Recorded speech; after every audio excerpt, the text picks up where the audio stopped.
Jammie's magic in the air. Hey guys, Megan Barker here. Welcome to Jammin' and Jammies. I'm going to catch you up real quick. Jammin' and Jammies is a live show that happens here in Nashville. We feature hit songwriters and rising artists in their pajamas. It's a real hoot. Right now we're doing everything via live stream on our Instagram on Sunday night, so make sure that you go check that out and tune in. And while we're all sitting at home in our pajamas, a little more, we're sitting down with our favorite songwriters and peeking behind the curtain and picking their brains. So today we are lucky enough to have one of my favorites, a Jammie veteran now, Mr. Jeff Cohen. He is an award-winning songwriter and producer based in Nashville and London. Jeff has written hits for superstars like the band Perry, Sugarland, Josh Groban, Big and Rich, and many, many more. And he also has had hundreds of placements in TV and video games. I'm really excited about this. Let's welcome him. How you doing, Jeff? I'm doing great. Sorry, I ended up getting caught up on some calls. I was going to shave for you, but letting it go today, I guess. You're getting a little gruff, Jeff, here. It goes with the pajama theme. You're comfy. I like it. It does, and I'm representing one of my favorite bands on my t-shirt, Dawes. Nice. Yes. Awesome. I love it. Well, do you want to just start by just telling us about your childhood, your background, who your influences were growing up? Sure. I was left, I don't know who my parents are. I was left in the woods, and I was raised by squirrels. And it was a little awkward because as I grew, they didn't.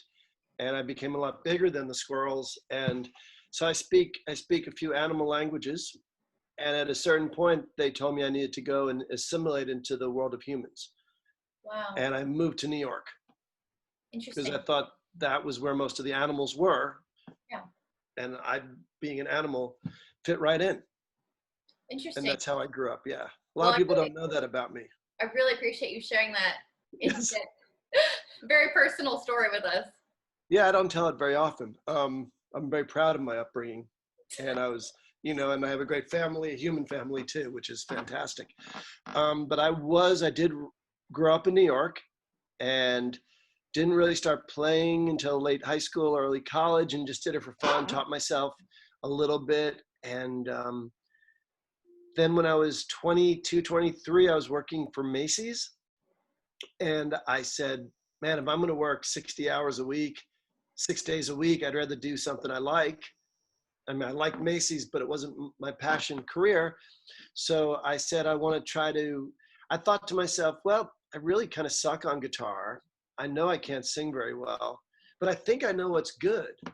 Musically, I want to go try to find the next U2 or the next, Jackson Brown. And yeah. So I wrote to every record label in New York City to see if I could get a job as a secretary. And nobody wrote me back. I've been there. I can relate to that. So I went to a temp agency, and they had a job opening in the collection accounting department of a company I'd never heard of called BMI. So I went to a place that they used to call the library, and I researched what BMI was. There was no internet back then. And I read up on them, and I did a good interview, and they gave me the job for $16,000 a year as a secretary in the collection department. Wow. And I went out to go see bands every night on my own. And within a year, I had gotten myself into the music department, and then was a secretary there. Then 2 years later, became associate director. Then 2 years later, director. Then I went to work for Warren Chappell Music for a year or so, and then BMI got me back, and I was senior director of the New York office for a while. Wow. And then I inconveniently got sick when I was 33, and when I was in the hospital, I just said, well, I love writing songs. I never show anyone because I can't, because I'm BMI exec. My job was to help everyone else out, which I loved, but I said I didn't want to be 40 and not try it.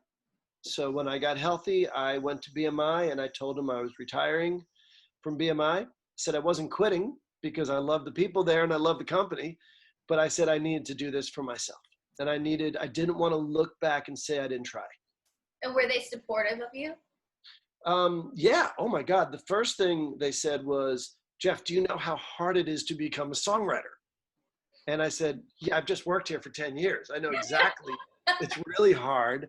Yeah. And then Del Bryant, who was the president at the time, and what a great great. I mean, I cannot say enough great things about Del Bryant and Charlie Feldman, who were my bosses there. And Del looked at me and he goes, well, so you're not going to go work for Sony or Universal or ASCAP. Or, I go, no, Del, I'm going to write songs. And he goes, well, you have some cuts lined up, right? And I said, no, I think I've got like 5 or 6 songs I think that are really good that I could start showing people. And Wow. he goes, okay. He goes, go back into your office, full vice president. We could discuss salary. This never happened. I understand that you almost died and you've had a tough year. He goes, we will promote you. We will give you a raise. Go back in your office. This never happened. And I said, Wow. Del, I said, number one, I can't tell you how much that means to me. I said, wow, thank you. I said, but my mind is so made up that you could offer me your job and $1 million a year. And my mind is made up still. Wow. And to show you how classy Del Bryant was, he looked at me and he goes, there's really nothing I can say to change your mind. And I go, no. He goes, well, then how can I help you?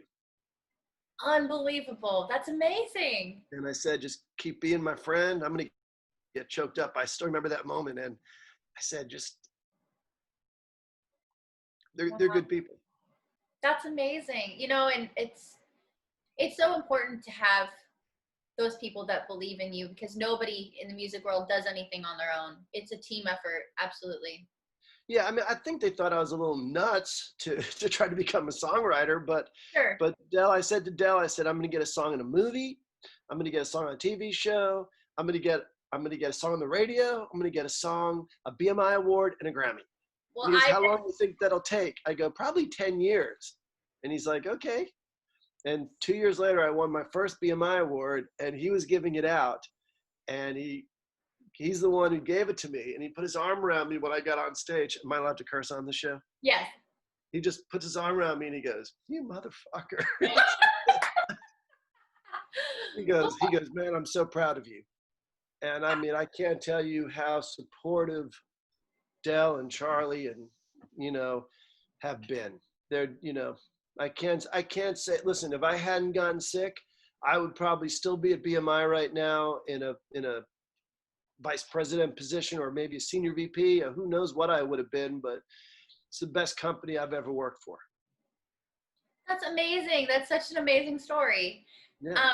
How did you go from BMI to 2 years later winning a BMI award? I mean, was it those connections that you made working there for 10 years? Actually, no, it's actually quite the opposite. No one would write with me. It really kind of sucked. You would think that. And I think everyone thought that. And it's kind of funny because I went and made a CD, and I took my first meeting at Sony with someone who I knew, who was maybe 4 years older than me. And I played 3 songs for her. And she looked at me and she said, Jeff, listen, it's really cool that you're trying to be a songwriter, but we need choruses and we need hits. And like, you'd be great sitting around a fire singing Kumbaya. And I need, let me give you some advice that might help you. And I'm like, okay.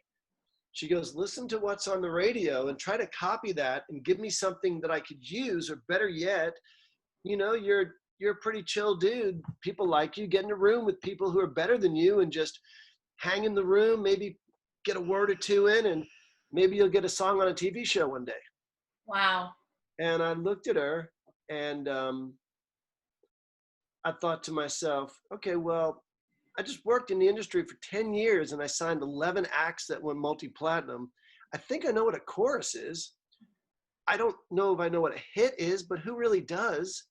I know when my instinct says something could be a hit, but sometimes I've been right. Sometimes I've been, off. But I'm like, wow. So I looked at her and I said exactly what I thought I should say. I told her to go. No, I'm kidding. I looked at her and I just said, thank you for your time. Maybe one day I'll be appropriate to work with one of your artists. And she actually looked at me and said, yeah, go get him, kid. And I'm like, you're 4 years older than me. Oh. You have signed 1 act that did well and you're living off that for a few years. And I'm like, I got to the elevator, I got downstairs, and I started laughing my head off. And I'm like, you know what? I know these songs have choruses. They might not be hits, but they don't suck.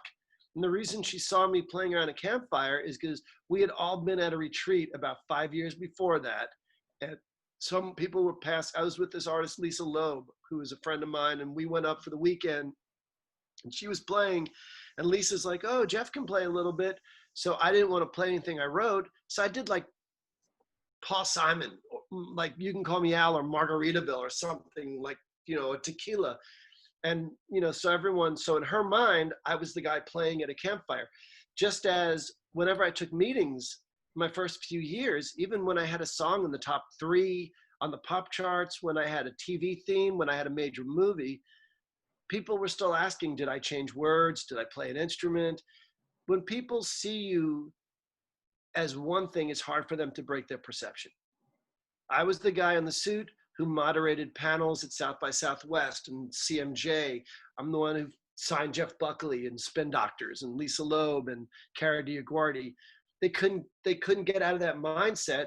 A lot of them were like, man, I'm sorry you got really sick. And I had 2 people actually say, man, a year from now or so, when you want to come back in the industry, call us and we'll hire you. Wow. And I'm like, guys, I'm not coming back in a year. I'm not looking back until I'm 40. That's a 7-year plan.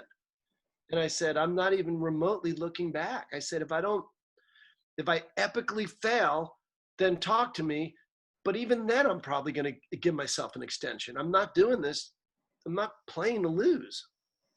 And so it was really difficult. It was very frustrating. I mean, I had a top 3 song, and my co-writer got to work with Mandy Moore and Michelle Branch and all these writers, and I didn't get a single call.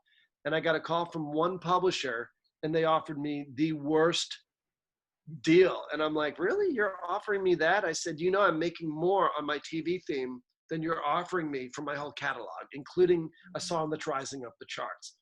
They just wanted a piece of my hit song. Yeah. They didn't care if I wrote another song in my life. Wow. Well, and I knew that because I knew how deals work. Where was the turning point for you? Well, I don't know, actually. I mean, to answer your question, what happened was after that Sony meeting, I'm like, well, I guess the record label and publisher stuff is closed to me. So I'm going to go towards TV film, and I'm going to go to Europe where they don't know me. And I can just be an American writer and can stand on merit for writing a good lyric and a good song. And I found a kid named Taitor, who I brought over to New York, and we wrote a bunch, and he ended up getting a record label deal with Universal. And within 2 years, he's opening for John Mayer and Rufus Wainwright. I've since written on 6 records with him over 20 years, 17 years. And he's one of the most talented kids. Guys, he's not a kid anymore. He's 40 now, but he's one of the most talented artists I still to this day have ever worked with. He's a freaking musical genius. And we wrote songs that we loved. And it worked. John Mayer went on CNN and said it was his favorite album of the year. And then how did I get the BMI award? There was another unsigned band. I started working with unsigned acts that I thought were awesome. And one was a duo from Atlanta called Evan and Jaron. And Jaron and I wrote a few songs. They wrote separately. Evan wrote some songs. They got a record deal. And then one of our songs, Crazy for This Girl, became the single. And it came out. It did nothing the first few months. And then it just took off like wildfire, thanks to a promotion guy in New York who believed in the song and didn't give up on it when they were about to walk away from it. So a lot of it's timing and luck. And that took off. And you would think I would have gotten a lot of work from that, but it was so soon out of the gate from BMI, everyone assumed that Jaron wrote the song, and I just basically was in the room.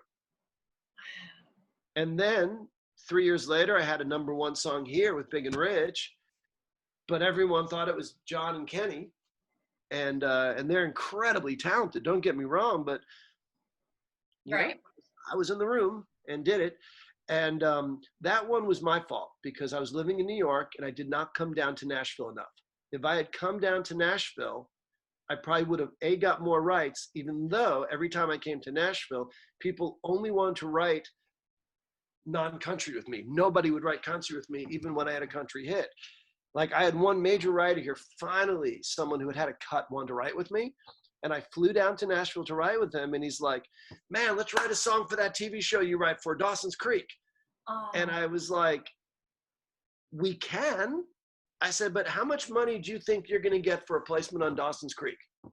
He goes, I don't know, 20 grand, 30 grand. I go, you're going to get $2,000 that we're going to split. So we'll make $1,000 each, and then we'll make another $1,300 from BMI. So we'll make about $2,000 each from that placement. And he's like, well, I make a lot more of my country hits. I go, yeah, you do. And I said, if we're going to do a Dawson's Creek song, then you got to let me drive the ship and do my Counting Crows kind of Matchbox 20, singer-songwriter thing, because your country thing is not going to work on Dawson's Creek. Yeah. Everybody wanted to do what they didn't do. Wow. And my attitude was, I was pretty straightforward about it. And I go, listen, I didn't grow up on Hank Williams and George Jones and George Strait, okay? I don't know the extensive country catalogs that you guys know, but I admit that. But I did grow up listening to the Eagles and to Jackson Browne. And I grew up listening to James Taylor and the Beatles and the Rolling Stones. And I said, if you let me do what I do and you do what you do best, we're not going to come up the middle on a country song, but we might just get in there. Yeah. And it might be something a little bit different. And I said, I have a complete respect for the country music genre. And if I start driving off the highway, just tell me to get back on the highway, pull me back in. And, I had a great respect for a lot of these country writers. And my attitude is, listen, hey, if you tell me this is not appropriate or not, I trust you. Yeah. But every now and then I'm going to come up with a melody or a line that will work that no one else is going to think of because I'm not thinking in the same box. Absolutely. When did you move to Nashville from New York? Well, I didn't move until like 2010, 2011. I mean, I got a place here in 2005, 2006 after Holy Water when I realized that I needed to spend more time here to be taken seriously, but also I just really liked it. And it was a great balance from New York. And I love New York, but I would come to Nashville and my blood pressure would just go down. I'd be like, this is awesome. And it was such a wonderful place. And it was, to me, to see all these amazing writers. And I could just go out on any night of the week to a Bluebird or to a show and just watch the girl who wrote that, watch the guy who wrote that. And I'm just like, holy shit, I have two choices right now. I either raise my game or I quit. Yeah. Quitting has never been an option. So it was very inspirational as a songwriter. And think I had already had a top 5 pop song. I had done Mandy Moore's stuff at the time. I think I did Macy Gray, Nick Lachey. And I'm coming to Nashville and I had Big and Rich. And I'm thinking, I need to get better. Wow. Nashville does make you better. That's exactly what it does. Because there's so much talent here. That's the only option, I guess. I think one of the turnarounds would have been, to answer your question, I didn't answer that, sorry, was I was at the BMI Awards picking up an award, my second one for Holy Water, and I went to sit at a table and it was full, and that was the table I was assigned to, and they were like, well, this table's full. And I was like, I think I'm supposed to be sitting here. And I said, you know what? It's cool. I don't really give a shit. So I went to the woman at BMI and I said, she goes, no, you're supposed to be sitting there. We want you to sit with those people. And I go, I really don't want to rock the boat. Just put me anywhere. They go, Jeff, you're winning an award. We wanted you in the front. And they look and they go, you know what? We got something for you. They take me to a table in the front and they go, Jeff, this is Christian Bush. And Christian Bush goes, Jeff Cohen, what does a guy got to do to write with you? What? And I go, he goes, man, the Taitor record, the Pancho's Lament records, I love that stuff. And I go, how do you know my pretend band that at the time had about 75 TV placements? And how do you know an obscure artist from Denmark? And that is where Christian Bush is Christian Bush. That man just knows music. And he has a spectrum. Christian Bush was in a band before Sugarland that Radiohead opened for. He was in a duo on Atlantic Records before Sugarland that was kind of like REM. I mean, they were great. And, you know, and this is where something with writers like Christian said, hey, we need to get together. Are you going to be in LA at all in January? And I go, I am. I had no plans on being in LA in January. I go, what dates are you there? He goes, we're there the 12th to the 16th. I go, I'm there that time too. He goes, let's book a date. So I book my trip for the 12th to like the 18th. He calls me up after I booked this. He goes, man, we got to come in early. Are you there on the 10th? And I'm like, yeah, I'm there on the 10th. I had to change my flight. And you know, when you change an outgoing flight, you got to book a new ticket. It ended up costing me close to $800 to get out there. But I did. And I showed him an idea I wrote called April Showers, and he loved it. And he goes, what are you doing tonight? And I go, I'm supposed to go to a movie with my friend I'm staying with. And he goes, do you want to come to dinner with me, Jennifer, and our manager at our manager's house? And I was like, I'd love to. I had never met Jennifer. Yeah. And I went in there and I'm like, okay, shit. Could she be any nicer and down to earth? She was freaking awesome. And we had a great dinner. And Christian goes, Jeff, play them one of your tighter songs. And I was like, and Jennifer's like, you wrote that? I know that. I love that song. And then Christian goes, play her the idea you showed me today. So I played her April Showers, the verse and the chorus. And when I'd gone to the bathroom, I came back out and Jennifer and Christian go, what are you doing next Monday and Tuesday? I go, what am I doing? They go, if you can get to Atlanta, we have 2 days off the road and we can write with you. I go, done, I'll be there. They go, if you can get yourself down there, we'll put you up in a hotel for 2 nights. Wow. And that was a turning point for me. And I ended up getting songs on each of the next few Sugarland records. And, you know, they were, I will say this. I wrote with them in Atlanta. And then the next time they invited me out on the road to come write. I had never been on a tour bus. Well, that's not true. When I was at BMI, I had gone on to tour buses, you know, for like Spin Doctors and Blues Traveler and some of the bands. And I had been on Big and Rich's tour bus after shows saying hello, but I'd never done like 3-4 days in a row, sleeping on the bus. And I will say this, probably going out with Sugarland for 3 or 4 days was the best vacations I've ever had in my life. I mean, I'd sleep on the bus. They would do their interviews and their yoga in the morning and do what they had to do. I'd meet them at 12 noon and we'd have lunch and then we'd write from 1 to 4 and then they'd have to do sound check and then chill. We'd have dinner like at 5 and they'd relax before the show. And I mean, think about the people that opened for them. Little Big Town, Jake Owen.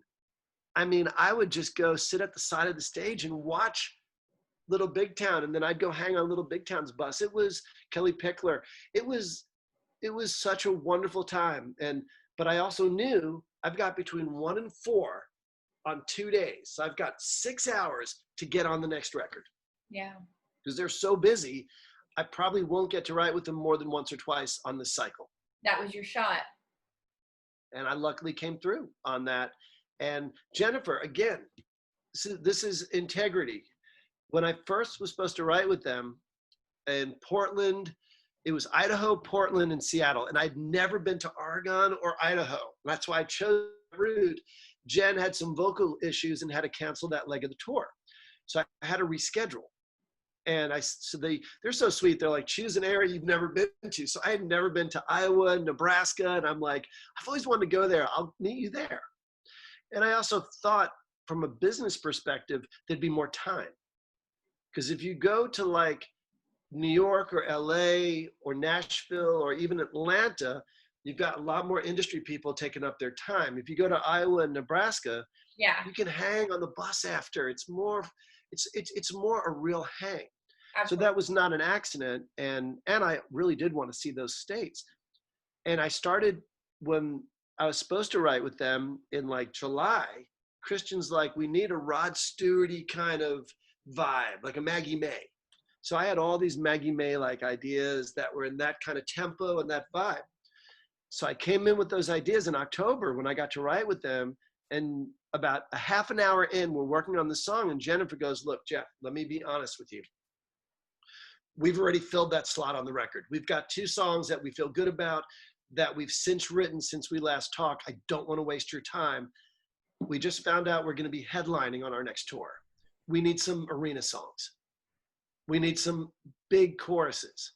Hate to put you on the spot. I know this is not what you were prepared for, but that's what we need. If you're going to have a shot on being on the record, I think that's your lane.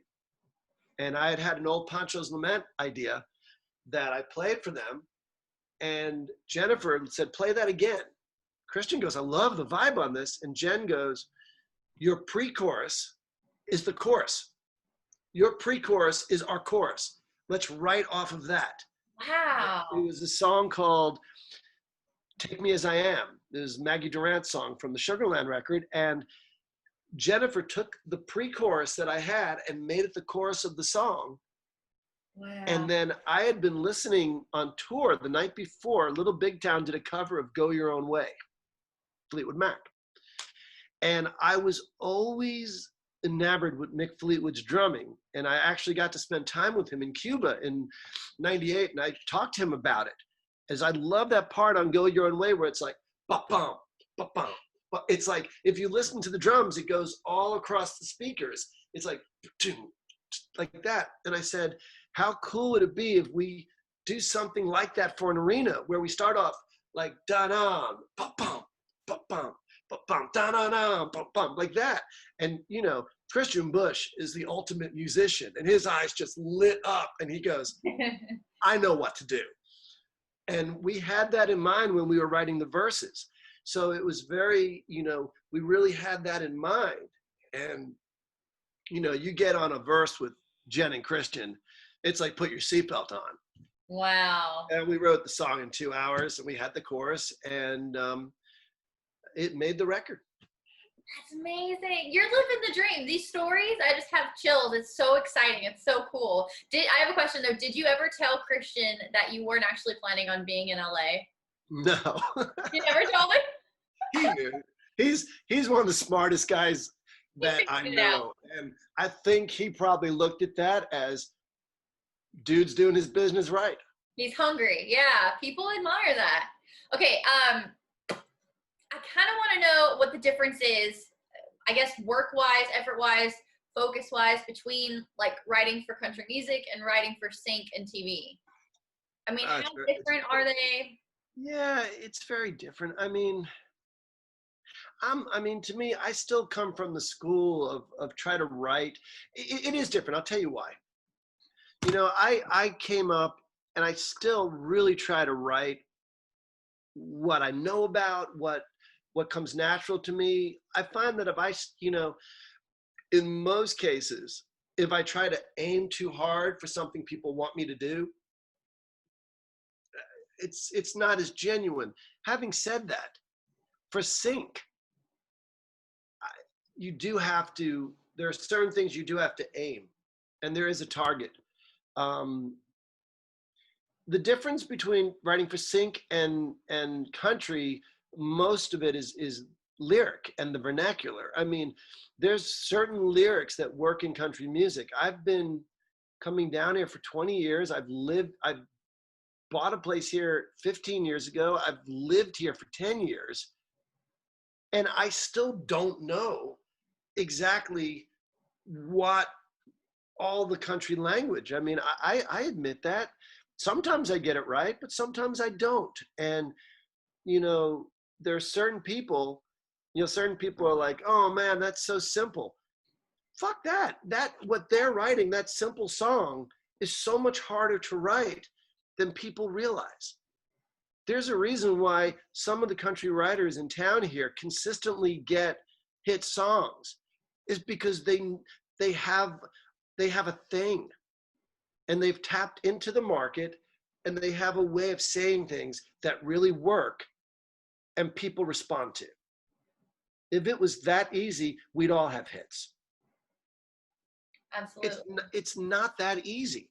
And what some people might think, I mean, I have a great respect. There are certain writers in town that I don't write the way they do. I can't write the way they do. But I have such a great respect for what they do. And you have so much to offer as yourself. Well, yeah, and that's always been my angle. If I tried to chase the radio in Nashville, I'm screwed. Yeah. And my attitude is, let me do what I do best and you do what you do best, and we're going to come up with a really cool song. Yeah. It might not get cut every time, but we're going to write something good, and let's not settle. Let's really just, my attitude is the song's not done until we say it is. Absolutely. You Yeah. know, we're allowed to go back and revisit it. I just wrote a song. In fact, while we're talking, there's a young producer writer who is working with me right now as my engineer, and I'm bringing him in on stuff. And we wrote with a young artist. We only had a few hours, and we wrote a verse, chorus, musical bridge, and another chorus. And we handed it in. We did the demo, and I listened back, and I'm like, something's just not right. And I talked to her manager, and the manager goes, Jeff, it's pretty linear, man. It's good parts, but it's just something. I go, I agree with you. So I called them up and I said, can we get back together and just go over the song? I think there's some magic in it, but I think we got 75% of it. We ended up writing a second chorus, and our chorus became the pre-chorus. Wow. And we ended up writing another part to it, and it gave it it took it to another level. Wow. You know, the songs are not, some songs you write in 4 hours, some songs you write in 4 weeks, sometimes you write in 4 years. Yeah. I go back and I'm chipping away at any time. I'm working on 10 to 15 songs at a time on my own, chipping away. Like, imagine like a piece of marble, like a sculpture. I'll take the cloth off it. I'll look at what I have. I'll start chipping away at it. And then I'll run out of steam, or I get stuck on what to do. I put the cloth back over it, and then I revisit it another day, and I just keep chipping away until we get it right. Yeah, I think that's a great analogy. Can you take us into your routine songwriting wise? Like, what's a day in Nashville like? What's a day in London like? What's your process like? Yeah. I mean, not what's my day like on freaking lockdown. You mean like on a normal day?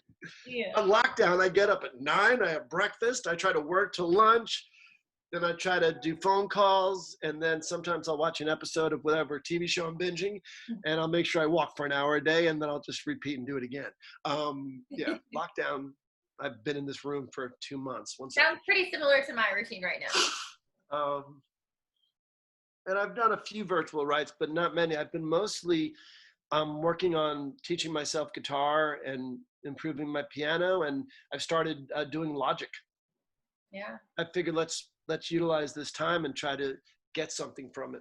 Yeah, totally. I wish I had done, I will say this to any writers out there, and I don't know if you do this already, but man, if I was in my 20s right now, like, or even when I was starting, I started at 34, 35, and I thought I was too old to take time to really learn how to do Pro Tools and Logic. My career would have been incredibly farther along if I had learned how to do that back then. There were so many rooms I couldn't get into because I couldn't make a free demo. There are so many songs I've written with artists that are somewhere on a cassette or on a work tape on my phone because I didn't get their vocal down the day that I saw them, and then I never got to see them again because they were off on the road. And we lost that cut because my work tape on the phone was being compared to some producer making a record sounding demo. And the label or the management, or even the artist sometimes gets all like, oh my God, this sounds like a record. This is just a guitar vocal. That song's better. No, that song's not better. That song is fully produced. Yeah. So if I cannot stress more for writers to even learn a minimal skill of having to get a guitar vocal or a piano vocal down. And that way, if you write with artists, don't get that vocal down before they leave, because you can build the track after. You don't have to do it that day. Get the guitar vocal of every artist before they leave the room. And even songwriter, I mean, you know, get it done if the song is done. Yeah, I think very, very good advice. Do you have any other advice for songwriters or aspiring artists or people who want to get into sync? I know that's a lot of categories, but. Yeah, my advice would be rethink everything.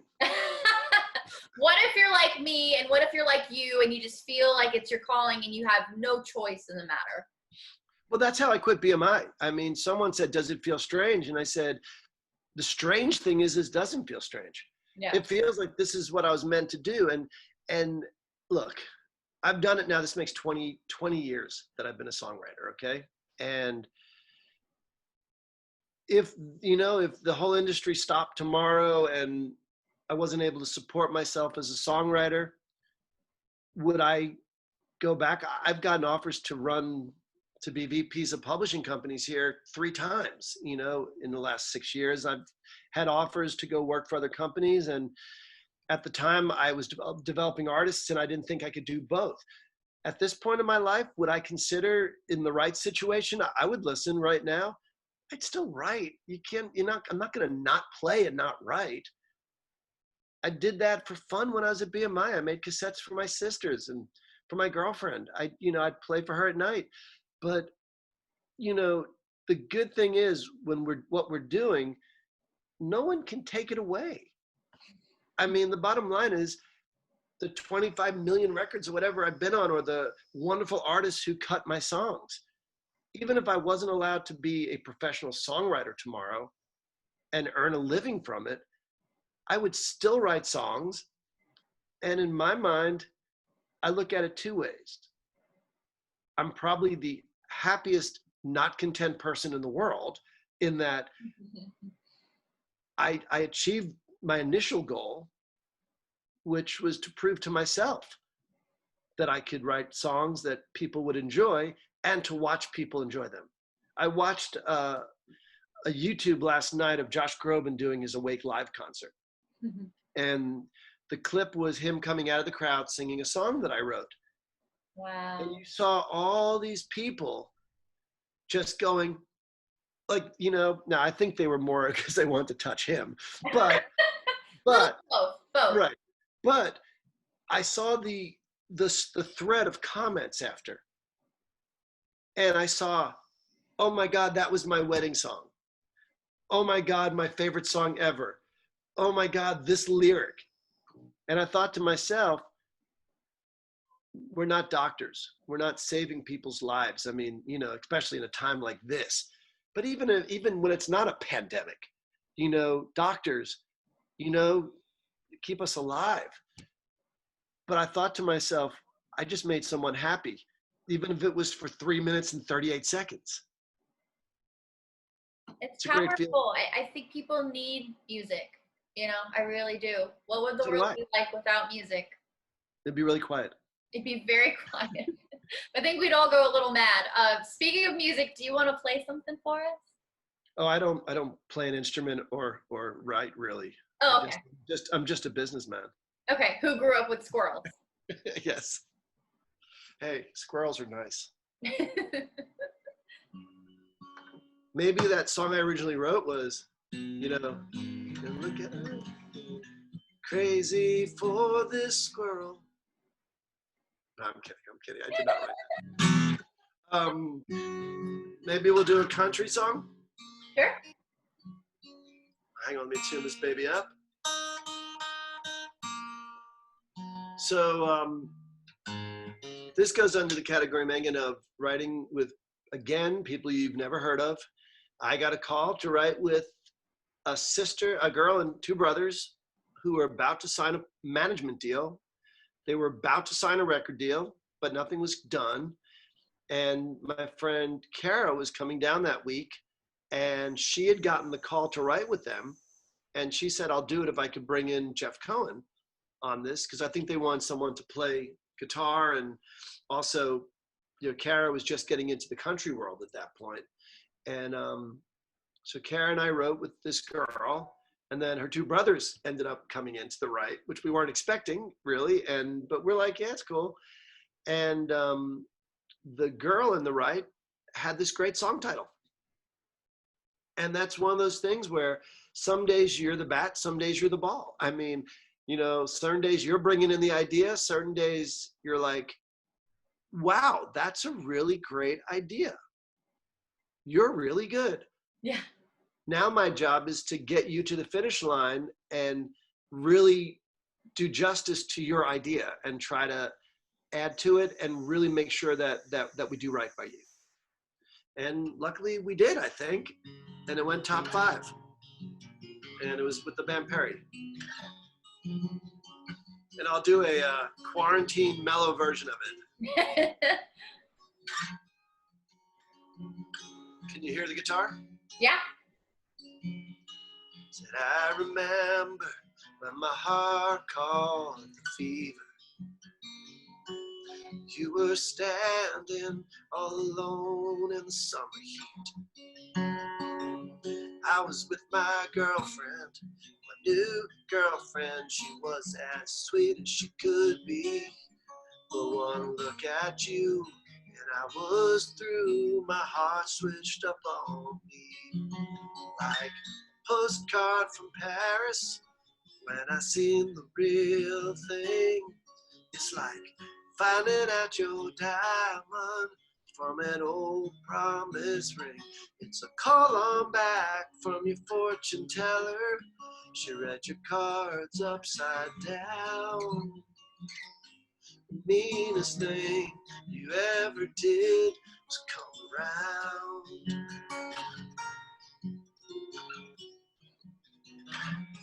And now I'm ruined.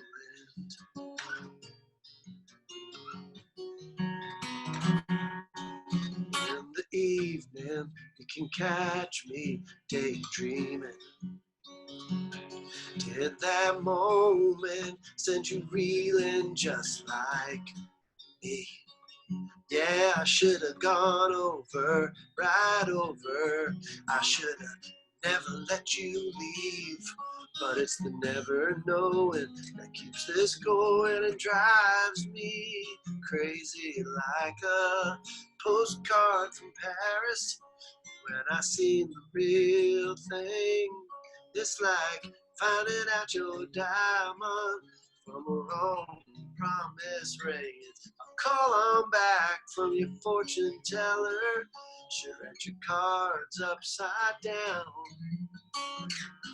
The meanest thing you ever did was come around. Just when I thought things were alright, my eyes played tricks on my mind. Will I ever be satisfied? 'Cause all I ever seem to find is a postcard from Paris. When I need the real thing, it's like finding out your diamond from an old promise ring. It's a call on back from your fortune teller. She read your cards upside down. The meanest thing you ever did, the cruelest thing you ever did, the meanest thing you ever did is come around.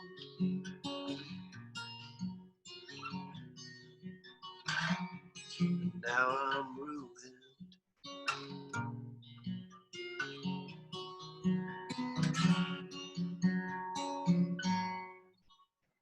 Yeah. Well, that was a different version of that. I love it. One of my, What's that? I was going to say it's really hard. I know there's a delay, so I was trying not to sing along, especially with the ruin. I love that. Yeah, I mean, listen to Kimberly sing that. She sings it a lot better than I do. Oh my gosh. I love it. Okay, I have to ask, since you've had so much success in different ways, what's next for you? What kind of goals do you have for yourself? Well, I'm really proud of the publishing company that I have, and one of our writers who we had as a song on Ingrid Andres' record and 2 on Fillmore's record right now. And we did a deal with Sony, so he's going to be with them because our deal was up, and I've been concentrating mostly on my songwriting for the last year. So we were able to get him. He's with Sony now. His name's Zach Abend. He's freaking genius. And keep an eye on Zach. Yeah. Freaking, what a monster of a musician and writer. And we were very fortunate to work with him his first 4 years of his career, and it was a great natural next step for him to go up to Sony and get a whole bigger team. It's a lot more than I could have offered. And so we did a deal with Sony, and now I'm just a small kind of hard on that, but I'm really proud that we got those cuts for him, you know, and he Yeah. got some himself. When you're a songwriter, even when you sign a publishing deal, it's where I think a lot of people make a mistake. You do not rely on your publisher to get you all your cuts. You do not rely on your publisher to get you all your co-writes. You do not take your foot off the gas. You still drive 100 miles an hour yourself. And now you have someone in your passenger seat who could sometimes be the driver, sometimes they're in the passenger seat, but you basically have someone who's now driving with you. Right. So what your publisher can get for you is great, but it shouldn't mean you stop doing things for yourself. And, you know, so that's important. So what's next for me? I'm real excited. I mean, we have 3 songs out in England. I've got a song with an amazing young artist on Broken Bow BMG, Sycamore. Do you know Sycamore? No. Oh my God, go check her out. She is great. We've got a single that's coming out in June. It was just released. It's got over 300,000 streams in the first 2 weeks or so. Wow. Fantastic for a new artist. And Yeah. another one, it's funny is that, what's that expression? You know, the harder I work, the luckier I get. Yeah. Sycamore is someone who works. Zach is someone who works. I worked with another artist who was lazy, and I didn't see that coming. I didn't know, and things did not end well for him.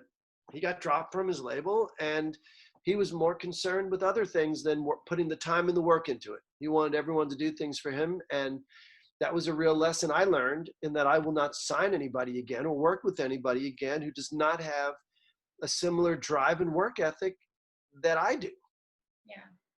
I think that's no, only fair. No, it's not.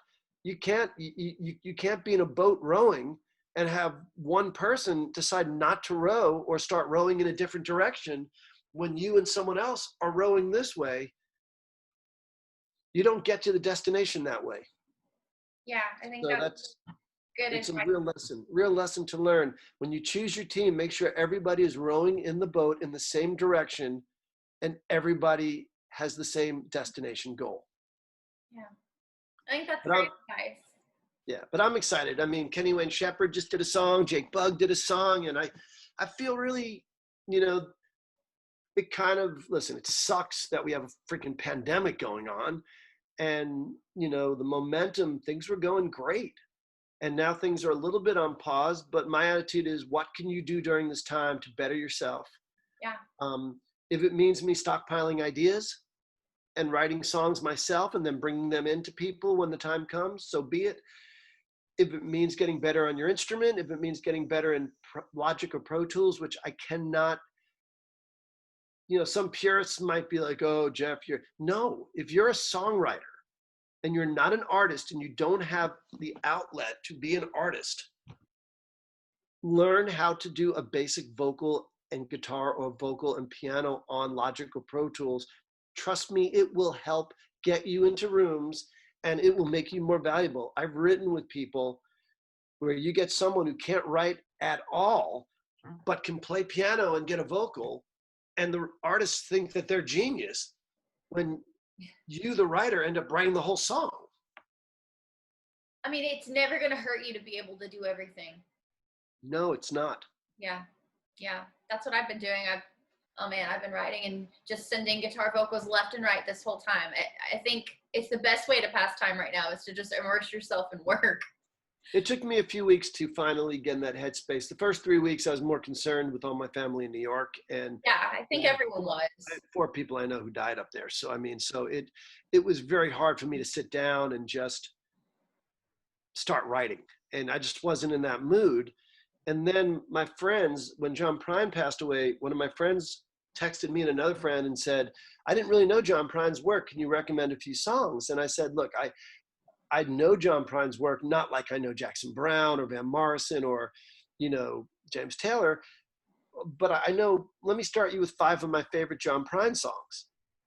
And we were all chatting, and I said, you know what, guys? It was 10:30 at night.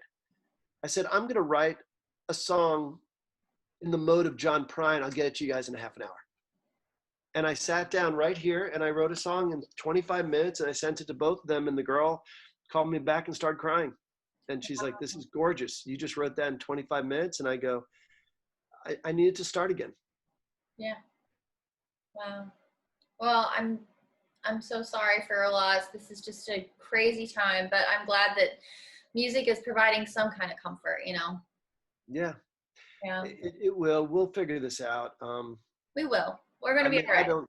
I don't think anyone knows what's going to happen in the next few months. No, not in any capacity, and certainly not in the music industry. Nobody knows, but you know, everybody watching, just keep writing, keep singing, keep doing it. It'll find its place again. It'll find its way. The one thing I can say is that you have to be able to develop with the industry, and you have to be able to, I'm lost for the word right now, transition. Imagine this. Imagine that you're on a 3-lane highway and you're driving 70, 80 miles an hour and everything's going great.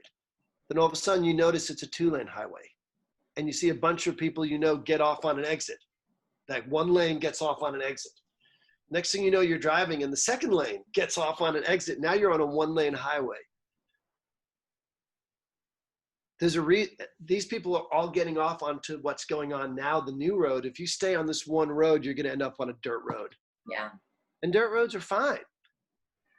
But not many people are driving on dirt roads right now. You're really good at metaphors and analogies. I don't know. I'm coming off the top of my head right now. I'm a little tired. No, that was brilliant. It was spot on. But, I mean, to me, evolve would be the word. Yeah. You have to evolve. I'm not saying that you should sacrifice any of the integrity of your songwriting, but in terms of business, like I need to get better. Like what we were talking, I need to figure out how to get better at how to post on Instagram or Facebook, or even just as simple as learning the best way to put your songs into files to send, even if you don't want to do social media. They're like, if you're pitching TV film, are you working on disco or are you working on sound? I mean, the supervisors want to get the songs through a certain platform. Yeah. The days of just dropping off a CD, you don't do that anymore. The days of even sending an MP3, it's got to be completely metadata labeled. It's got to have the information on there, the lyric, the instrumental. You got to make it easier for the people you're working with. Well, that's really valuable information. Can you just elaborate a little bit more for somebody who wants to do that? What platform did you mention you think? Disco is good for TV, but I mean, like, even I'm learning how to do this. I'm getting better at it. And I've had over 100 songs on TV and 4 themes. The old way I was doing things, I lost a bunch of placements because I was slow to evolve to the new technology that you have to pitch sync. There's a lot of TV sync companies that their sole purpose is to pitch TV and sync. Yeah. If you're a music supervisor, are you going to call Jeff Cohen, who has only his catalog, or this person who you have a deal set up with and have 100 catalogs and different stuff? Right. The days of being the independent person like that, it's a lot more difficult. Yeah. Are there ways to do it? Absolutely. But it's harder. Yeah. But make it easier for them. Yeah. Everything's harder right now. Learn a new skill. Become the master of your craft. Yeah. And learn the business. Yeah. Learn if music supervisors want metadata with lyrics, instrumentals, splits. If you can make a deal with them beforehand saying it's a one-shop, get permission from your other songwriters that they're going to agree on ahead of time. Yeah, have everything ready to go. So just act like you've already got a yes, Yeah. And even when you do all that, it's still not easy because there's so many people competing for so many small slots. Right. But you just got to write great songs. And I do believe that the best songs do make it through sometimes. Yeah, I think we have to believe that. Yeah. Thank you so much for being here and taking the time. We really appreciate your insight. I know our followers do. So thank you very much. Well, it's really wonderful the way you support songwriters. And I've always respected, the fact that you organize these events and these podcasts, and, the industry needs more people like you. Thank you. Oh, that means so much. You made my whole day. Yeah. Well, cool. Thank you, Megan. Thank you, everyone out there. Everyone hang in there, stay safe, and let's get through this shit. Amen. We'll see you later. Bye. Hey, take care.